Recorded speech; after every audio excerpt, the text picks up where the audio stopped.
Hi, everybody. I'm Katie Farrell. I'll let you read this and then I'll tell you about it.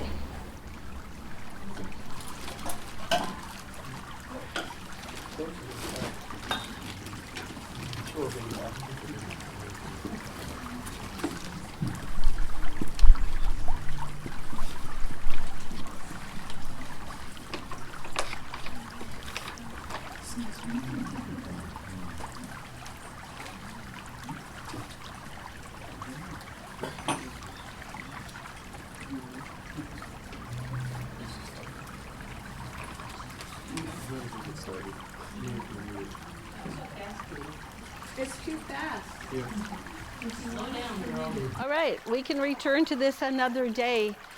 I can explain a little bit. This was something that one of our advisors, Paul Sheldon of Emerging Futures, put together, and it's sort of in a formulative process, as you can see. There should be some audio with it. But I had asked him, because he has a lot of experience in kind of comprehensive design of systems that save water and reduce climate change. He worked with many of the federal and state prisons to green the prisons, from compost to, farming, food, lighting, the whole ball of wax. And that's the kind of comprehensive approach that I think the Water Summit admired. As you probably know, we did 5 previous sessions. They're all on our website with all the background information that Lorraine, so many people compiled under each category.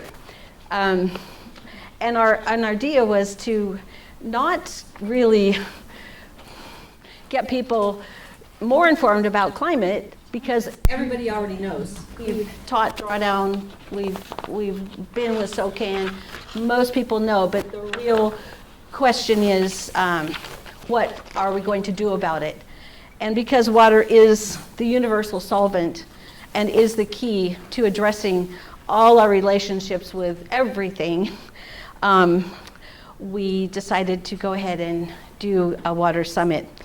Many of you have attended many of the breakout or the Zoom meetings that we've had. Many of you served as guides to those breakout sessions. There's so much to be said. I felt like maybe a better use of my time up here, since most of you are really familiar with the issues and we want to cut to the chase, is to say a few thank yous to all of our sponsors. There's 13 of them, just like there's 13 moons, and many of us have been attending a moon ceremony and a water blessing every month at the full moon. We feel that that's made a significant difference in how we're finally getting water to return, because we're blessing it and we're appreciating it. But our couple donors, Bellevue Grange has been very generous, Ashland Food Co-op, Dr. Ray Seidler, who really led the charge on banning GMOs here. There's a lot of relevance to what we did there, to what we may end up in part doing in Jackson and Josephine County about water. We had so many wonderful panelists. I had hoped I would have time to make a long list. We have people from the state, we have people from Department of Land, Conservation, we have political people, Jeff Golden, Pam Marsh, we've had David West in wonderful ceremonies, Dan Wampapa, Belinda, you can see them all in the recording. So there's many thank yous that we need, and going forward, many, many more thank yous. I also want to mention Water League. You've heard a little bit about that. As we go forward, the team, the initial organizing team, Lorraine, Cook, Cynthia, Taylor, who can't be here, is stuck on her way back from a long, long journey across the country, and Lauren Oliver and myself began this process almost kind of on intuition, like we should do something about water. And of course, we're only holding the container. We're really holding that bowl. And we've been able to fill in with so many key people that have so much knowledge, like Gary from forestry, and Kate Jackson's here with tons of political policy. There's so much talent in the room, and within the hundreds and hundreds of people on our list of people who've attended. We're probably going to have another meeting in February, but also continue monthly meetings that teams can start formulating, and there are already many solutions. I was supposed to go through this this long list, but since everybody has a printout of the 9 kind of circles that we would like you to join today, I don't really know that I need to belabor that. There have already been proposed many solutions, but today we're going to be looking for teams to give us some new ideas or expand on some of the things that have already been listed in this document called Solution Action Circles. I have a lot more to say as usual, but I think I need to give the floor to Chris in a minute. I just want to say, water, giving her our respect and attention will allow us to focus on all the actions of what could be. That was really the frame for the 2 parts of each Zoom meeting. What is and what could be. So as an artist and as a person who does a lot of visioning, to me, I think, and I've often said, as we believe, so it will be. If we think it's going down, if we think there's nothing we can do, well, probably higher power is going to say, yes, you're right.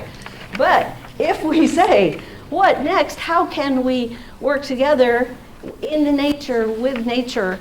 Then I think our outcome will be amazing. So Chris is going to give you a little more depth and background because he's the water professional, and he's going to talk about some really broad categories, but deeper into what we found or what he already knows. Right? Do you want to come up here? Good morning. My name is Christopher Hall. I'm with Water League. It's a pleasure and an honor to be here, to be of support and to be of service. And to echo what Katie was saying, is that there are 9 action circles. And yes, you pointed out that there's about 36 people here. So, I mean, it's even possible, as Katie said, we're going with the flow, that maybe 2 of them blend together. Maybe we don't actually talk about one of them if there are people self-selecting into different size groups, and there are 10 people who are interested in this and no one's interested in that one. We all have time in our lives. That's all we really have in this world, and so maybe we will pick some of these up at a later time. All 9 action circles are related in numerous ways, and as a result, we will hear some of the same concepts from different perspectives. So some groups may actually be talking about the same thing, but they're coming at it from different perspectives. This is as it should be. Overlap will create bridges and connections. It will create bonds and community. And it will create a sum or whole greater than the parts, which is kind of what we're after. So if you go to the second to last page, and the easiest way to do that is take the last page, flip it over, and then flip it. There are 4 general concepts that run through all 9 action circles. And the following 4 concepts below are threads that run through all 9 action circles. There probably actually are more than just these 4, but these are kind of a way to get a start. And the purpose of this is to get our minds inspired to come up with our own creative ideas. And this document is for us to be able to be inspired and then add to it. Please feel free to incorporate these concepts and considerations into the solutions as we speak about them over lunch. As has been said many times this morning and many times before, we are water. And the more we flow together, the more our water flows between us, and the more we are one. And so the issues of water quality, I want to just stop here and say water overuse or misuse. We keep using this term use, and I'm just going to say it right now. water resource, thinking of water as a resource. I don't think of my friends as resources. I don't use my family and friends, because when we use people, we're like sociopaths, right? And when we treat people and things as resources, what kind of like, so it's really hard to get out of that away, right? So I want to just say right now, I feel a lot of tension about this terminology, water overuse or misuse, and yet we're at this time trying to move past that, back into what it always used to be long before we ever showed up here, being people like myself. Public voice engagement involvement is another concept that flows through all 9 action circles. Water scarcity, and I believe like when we showed up here in 1492, we scared water away, right? And it's now like through climate change, through deforestation, we've like, we have dried, there's increasing aridification, there's all sorts of things that we have done to make water scarce. And I think Judy made a good point about wanting to focus on the positive aspects of water and that its abundance. And I think we need to like address the realities though. And if I had one thing I wish we could do is change the name of the Oregon Water Resources Department and pull that word resources out and come up with something different. Yeah. So when we meet over lunchtime to discuss these 9 action circles, this information that's here is really just to get the ideas started. Thank you. Wow. Hey, thanks, Chris. Yeah. So I'll hand these out. Why don't you go over each group? Okay. All right. So I'm just going to go through each group, and we're going to hand out a paddle to anybody who would like to be the facilitator for that group. Don't be shy. We need your help. Number 1 is funding and legislation as solutions. So there's all sorts of solutions that can come through rules, statutes, initiatives, ballot initiatives, and then different forms of funding. And if anybody is interested in leading that group, please raise your hand. All right, Wendell. I get to do the Dana White thing. Okay, so you can join that group.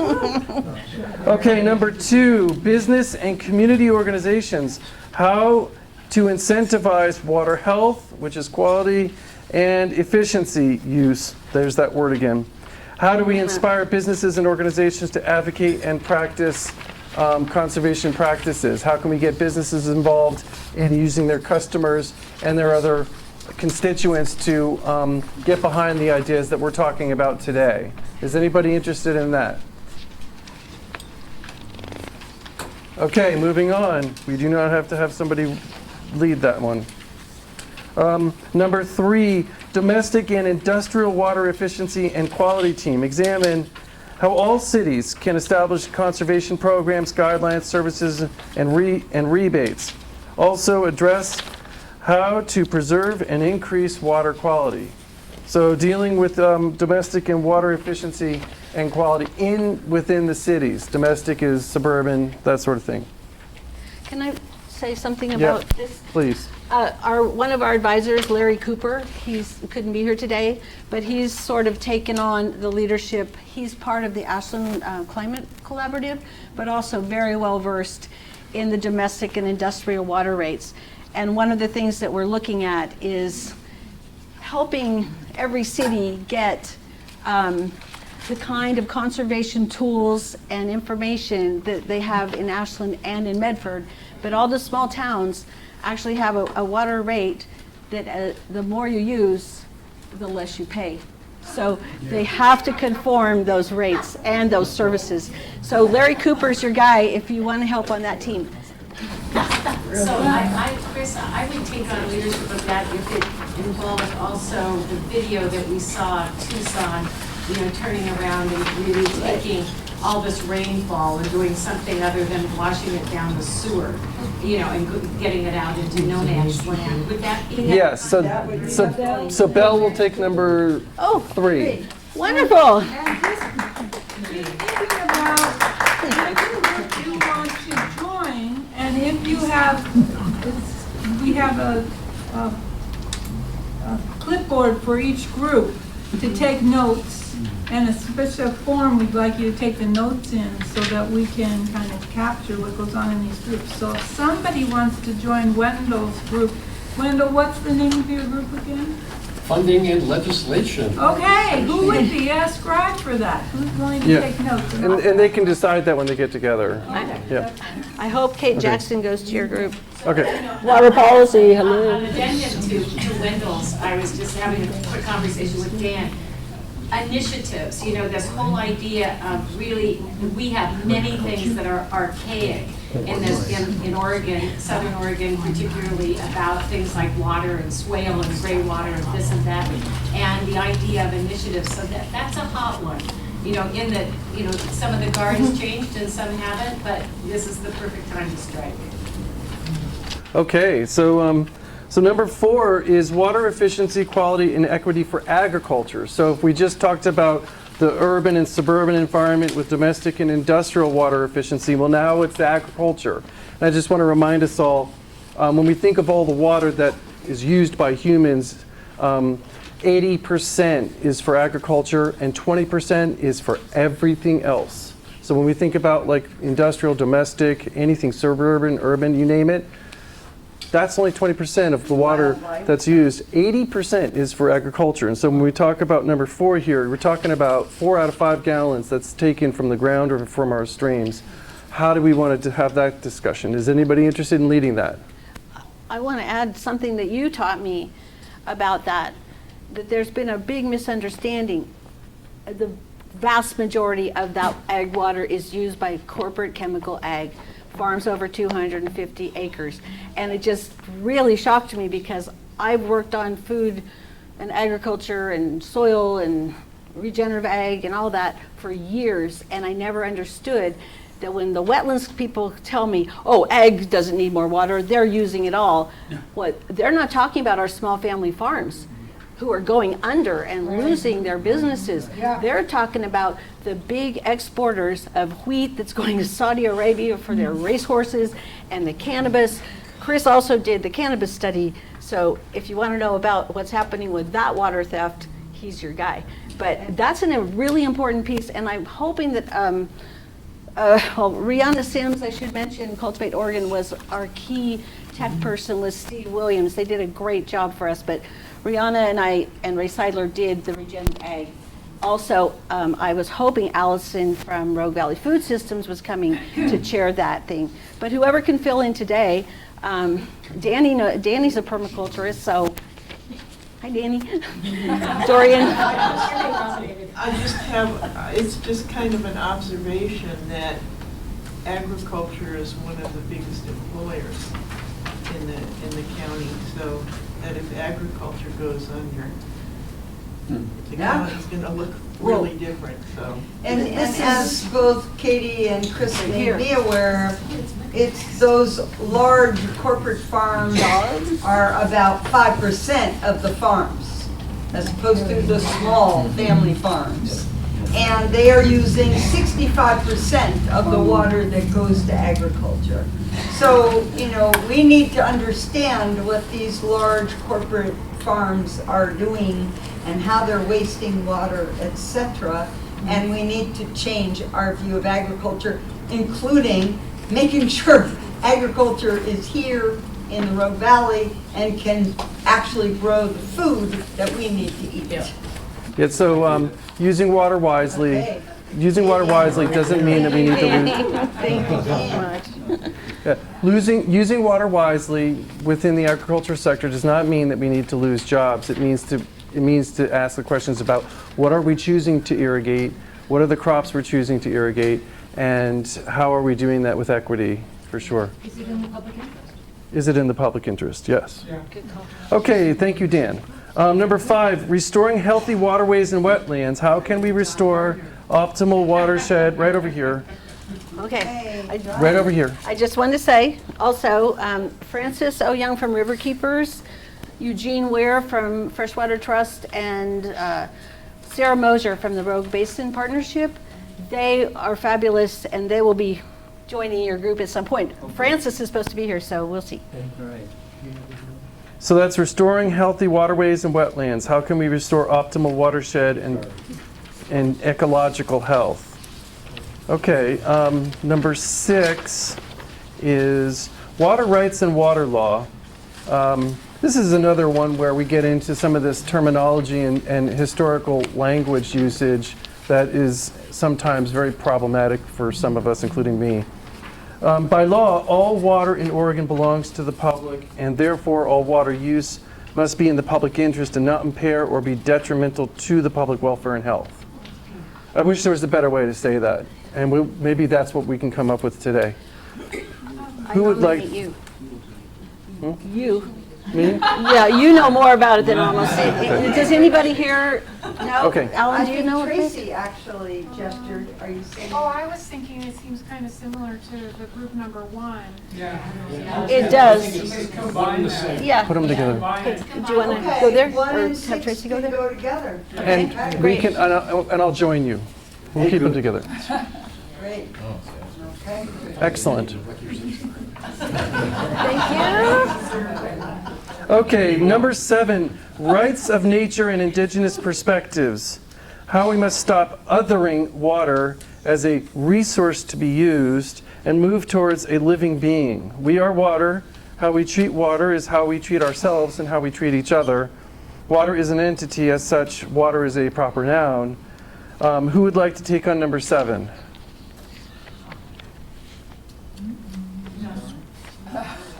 Okay, we have one. Gwen. Gwen is going to take number 7. I'll run this out. Oh, wonderful. Thank you. Thank you. Okay, number 8. Forming alliances between a diverse array of stakeholders. Can we achieve a balance of water availability for agriculture, domestic and industrial, and for recreation, wetlands, waterways? So wetlands, waterways, recreation, industrial, and agriculture. Can we form alliances between a diverse array of stakeholders and figure out how we can deal with the problem of water and how it's used? I mean, when I say the problem of water, oh God, I can't get past this language. I'm wondering if 8 goes with Dan with agriculture because, And 3 with domestic. or 3, You well, know, together. yeah. Well, no. See how many- The reason I was thinking of Dan was that he was speaking about how important it will be to continue to build collaboration between the many different organizations and stakeholders that are already on the map in the Rogue Valley. And so much of it, since so much of the water is going to these large corporate farms, it feels like that, I don't know. I want to see the add same- something to this list that, and I would love to see Gary join in the conversation, because forestry was something, we did get Loma Katsi there and Belinda and a lot of people in the last session, but the health of our forests is absolutely one of the most essential elements of the water that we have or won't have.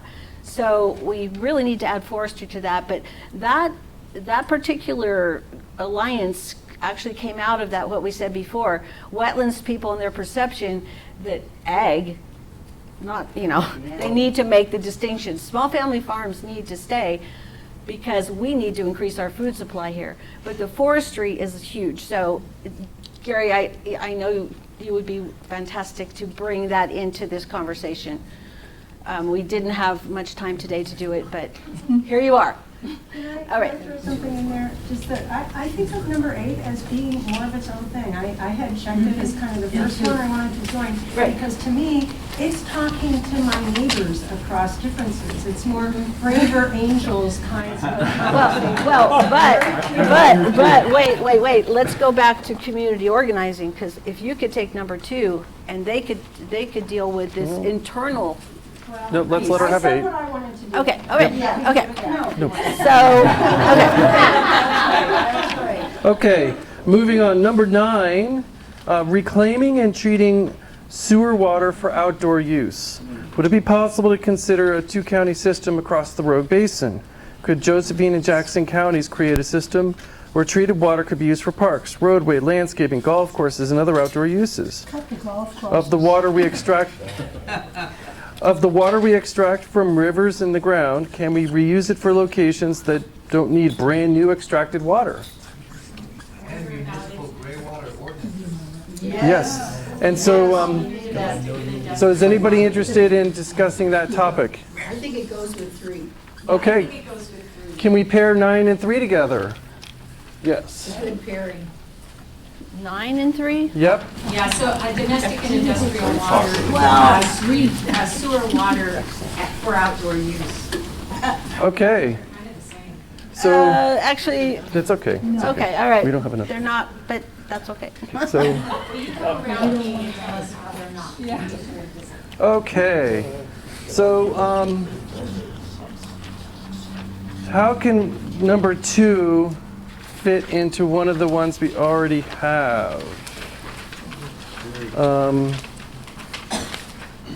you do number 2, when you've got an idea for legislation. Well, but for right now, honestly, educating people to indigenous practices and rights of nature could be a really great thing.